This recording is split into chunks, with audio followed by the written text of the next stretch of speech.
Sir कहीं न कहीं मोदी जी एक एक बात को तो पहचान गए, कि जैसे हम कोई भेड़-बकरियाँ होते हैं, हमारी कोई औकात नहीं है, तो हमें हाँका जा सकता है।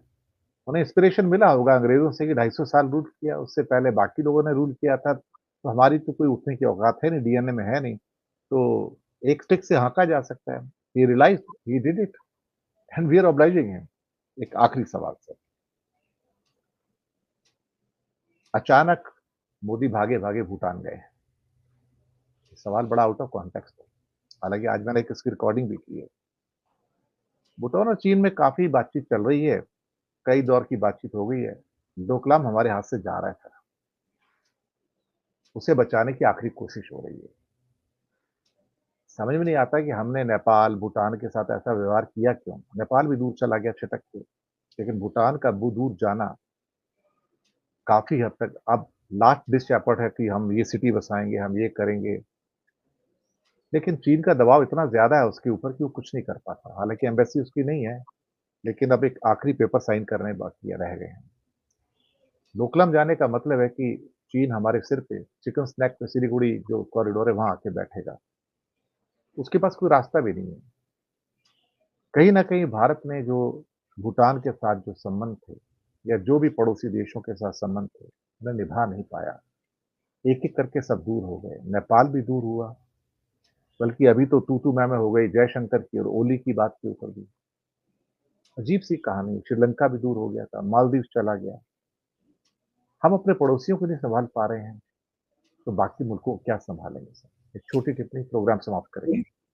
दिनेश जी देखिए, 2 चीज़ें, एक तो जो भी बड़ा मुल्क होता है, उससे थोड़े उसके नेबर्स जो हैं, ब्रिक ब्रदरली एटीट्यूड से थोड़ा चिंतित रहते हैं, थोड़ा चौकन्ना रहते हैं।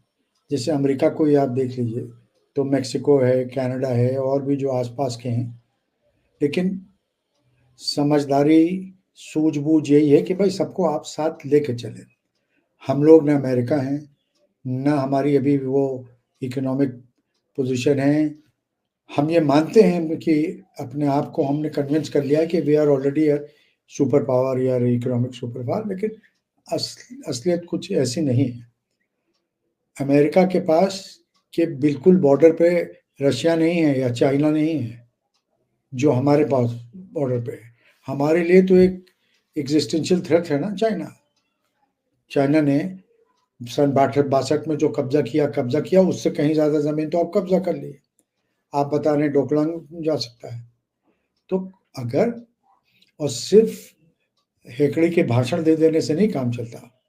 जयशंकर जी करियर डिप्लोमेट हैं, बड़े सोफिस्टिकेटेड आदमी हैं, लेकिन उनकी कुछ अब आदत हो गई, उनको ऐसा लगता है कि जैसे हिंदुस्तान के विपक्ष को प्राइम मिनिस्टर मोदी फुटकार देते हैं, वैसे हाँ, और देशों से ऐसे नहीं हो सकता। इसमें बड़ी बारीकी से जहाँ ताकत दिखानी चाहिए वहाँ दिखानी ताकत दिखाओ, लेकिन जो काम सोनार का है वो सोनार को ही करना चाहिए, वो लोहार को नहीं करना चाहिए। और हमें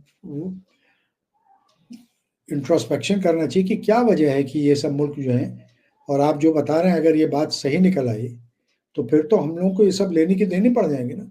एज़ इट इज़ चाइना के खिलाफ जो बॉर्डर है, उस पे जितनी हमें ट्रूप्स मेंटेन करने के लिए लाखों रुपए खर्चा हो रहा है रोज़। लाखों रुपया, लाख छोड़िए करोड़ों रुपया खर्चा हो रहा है।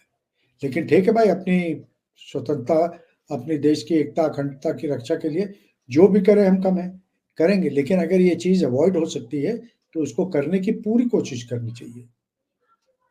जी। कई दौर की बातचीत हो चुकी है, अब आखिरी दौर साइनिंग बाकी है, लेकिन सिचुएशन डोकलाम की काफ़ी क्रिटिकल है इस टाइम। पहले तो एक्सचेंज की बात कर रहे थे, अब पूरा एक्सचेंज में नहीं दे रहे। जाकर लुंग और पासम लुंग के साथ जो एक्सचेंज कर रहा था नॉर्दर्न टेरिटरी जो वो भी ऑक्यूपाई कर ली है। कमाल की बात है, आप उसी का एरिया ऑक्यूपाई करते हैं, उसी को एक्सचेंज में फिर ये माँगते हैं। लेकिन 7.5 लाख का कंट्री अल्टीमेटली क्या करेगा? कुछ नहीं कर सकता, मजबूरी है। इन्हीं शब्दों के साथ दर्शक मित्र हम आज्ञा लेंगे और शुक्रिया अदा करेंगे आपका। होली की मुबारकबाद भी थैंक यू देंगे वेरी आप। मच और आने के जावेद लिए साहब आपका भी बहुत-बहुत शुक्रिया अदा करूँगा कि आप आए, आपने वक़्त निकाला, हमारे साथ जुड़े।